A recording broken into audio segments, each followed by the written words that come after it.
In political circles, opposition to the war began to grow in both parties. Some of Johnson's own cabinet members, including Attorney General Ramsey Clark and even Defense Secretary McNamara, came to regard the war as a tragic mistake. Senators William Fulbright, Wayne Morse, and Alaska's Ernest Greening spoke out against the war.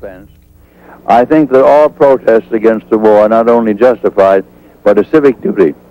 And I think that after you appreciate how we were lied into this war and the terrible consequences of it, just think, as a result of Johnson's lying, 55,000 American boys are dead.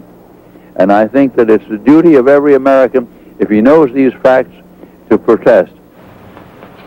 We still seek no wider war. I would not invade North Vietnam, and incidentally, I would not invade any of the other countries in the area of Vietnam for a fundamental reason. Others within the government began to see a growing pattern of deception that they could not condone or accept. Some decided to act. Daniel Ellsberg, a Defense Department employee, made the most stunning revelations of the war when he leaked the famed Pentagon Papers.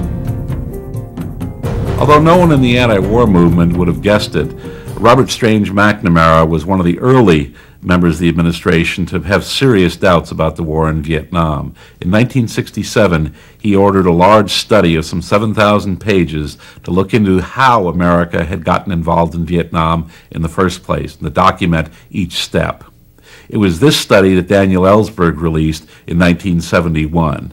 It had the effect of a bomb on American public consciousness, because it showed, step by step, how they had been told one thing by the administration, while in fact something totally different had been going on. Well, the funny thing was, when I first got back, I still supported the war. And I remember arguing with the kids in school that, you know, we were doing a good thing and they just didn't understand. And then the Pentagon Papers came out shortly after I got back. And I read them, and it totally turned me around.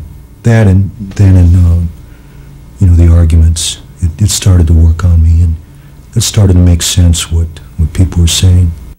The thing about the Pentagon Papers was, first of all, that the U.S. blocked the elections in '56. The fact that we installed the president of South Vietnam, which was supposed to be a 2-year transition government, and the Gulf of Tonkin incident, which turned out was manufactured. I think those were the main things that impressed me, that got me thinking in different ways.